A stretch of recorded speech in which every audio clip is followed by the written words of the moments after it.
شرط امامت کیا ہے؟ عصمت. شرط نبوت کیا ہے؟ عصمت. شرط نبوت کیا ہے؟ طہارت.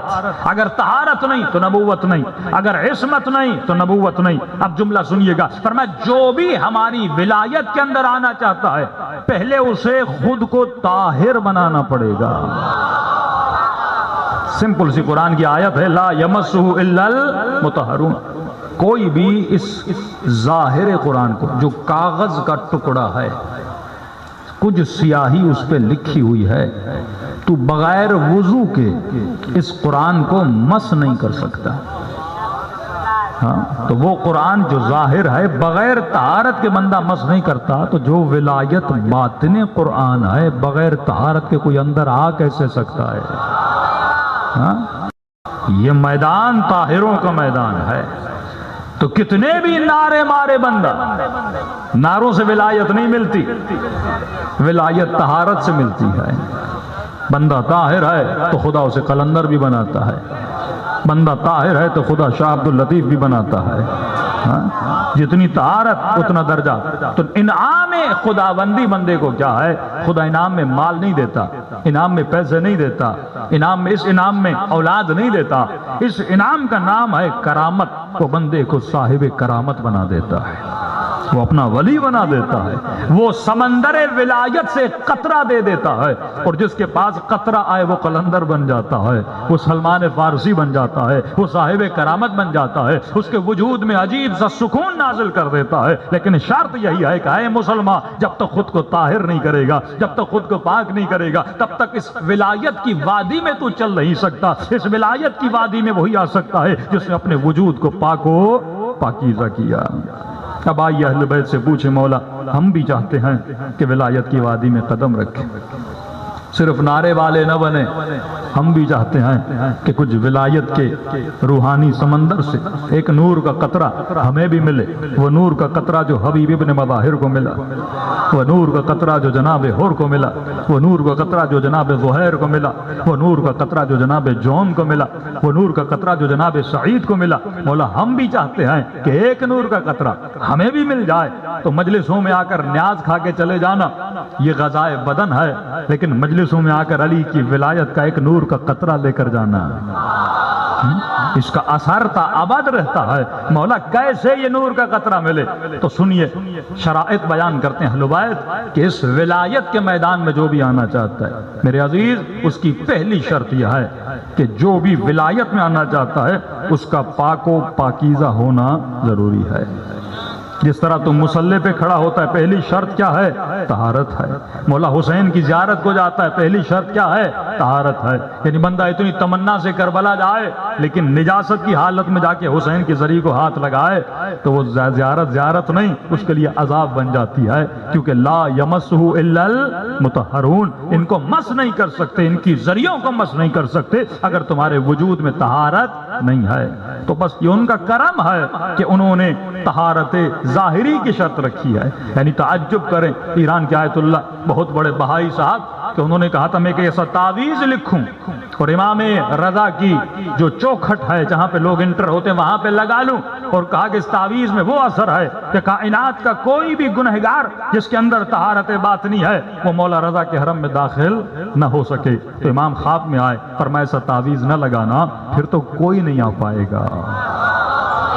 ہم نے شرط طہارت ظاہری رکھی ہے تاکہ یہ لوگ آئیں اور اس سمندر ولایت اہل بیت سے شاید یہاں پر آ کر کچھ لے کر چلے جائیں. تو ایسی شرط سخت اہل بیت نہیں رکھی. اپنی ذریعوں کی زیارت کے لیے تو انہوں نے اوپن رکھا کہ طہارت ظاہری ہے، لیکن جو بندہ خود ولایت کے میدان میں آنا چاہتا ہے وہاں پہ شرط صرف ظاہر نہیں ہے، شرط باطن بھی ہے. جو سلمان بننا چاہتا ہے، جو مالک اشتر بننا چاہتا ہے، جو خمینی وقت بننا چاہتا ہے، جو قلندر بننا چاہتا ہے، تو اس کے لیے شرط ہے جب تک تو ولایت عملی کو کمپلیٹلی اپنے وجود میں نافذ نہیں کرتا تب تک اے بندہ خدا، اے علی کے چاہنے والے، اے نبی کے ماننے والے، کبھی بھی تم اس ولایت کے میدان میں داخل نہیں ہو سکتے. تو روز ایک دو شرط بتائیں گے آپ کو، آج وقت میں قلت ہے، صرف دو شرط آپ کو بتا دوں. پہلی شرط یہ ہے ولایت اہل بیت میں آنے کے لیے کہ انسان کا لباس پاک ہونا چاہیے.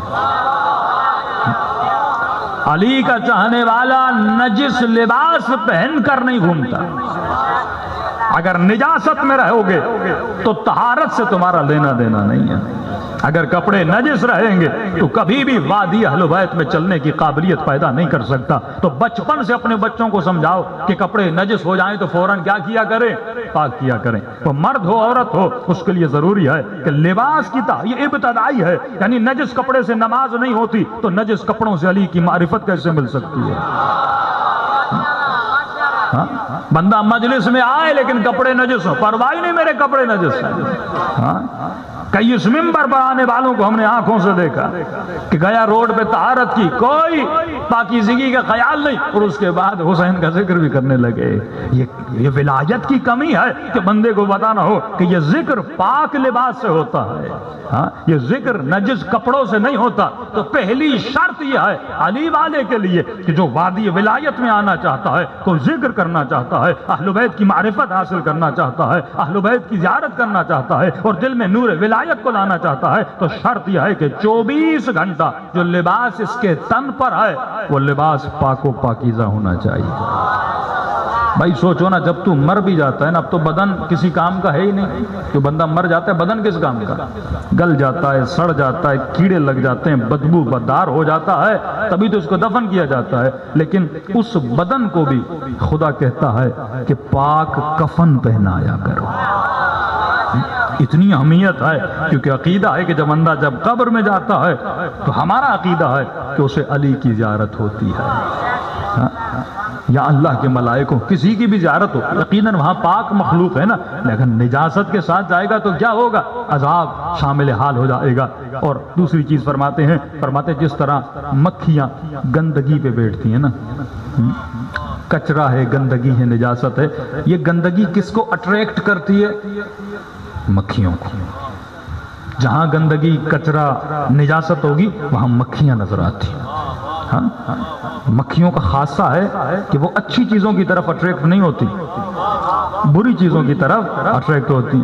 لیکن وہیں پر شہد کی مکھی ہے.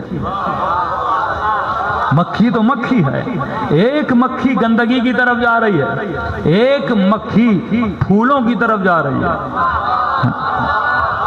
تو یہ اکثر بچوں پہ جو اثرات ہوتے ہیں، غیبی اثرات، اس کا ریزن، سب سے بڑا ریزن یہ ہے کہ جب تمہارے کپڑے نجس ہوتے ہیں تو جتنی گندی مخلوق غیبی ہے، شیاطین اجنہ ہیں، ان کی غذا ہی نجاست ہے. مکھیوں کی طرح وہ کہاں آتے ہیں؟ نجاست کی طرف آتے ہیں. تو اگر تیرے کپڑے نجس ہوں گے تو یہ جو گندی مخلوق ہے، جو اجنہ، شیاطین اجنہ ہیں، ان کی غذا نجاست ہے، وہ تیری طرف کیا ہوں گے؟ اٹریکٹ ہوں گے اور تو ان کے زیر اثر آ جائے گا. لیکن اگر تو پاک رہے گا تو جس طرح شہد کی مکھیاں پھولوں پر بیٹھتی ہیں، اسی طرح جس کے کپڑے پاک ہوتے ہیں ملائک اس کے قریب آ جاتے ہیں.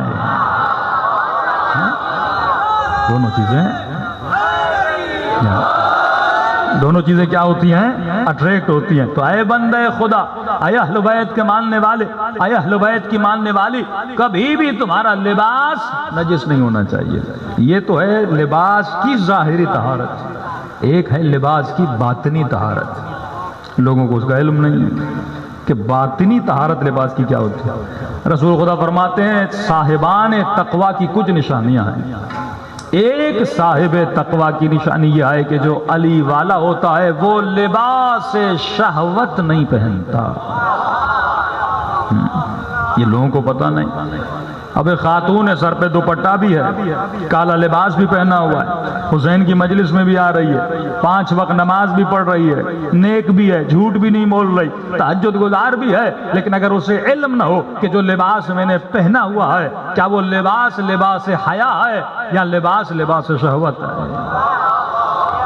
اگر وہ شہوت کا لباس پہن کر چلتی ہے تو معصومین فرماتے اس پر اللہ کی اور اہل بیت کی اور اس کے ملائکوں کی لعنت ہوتی ہے.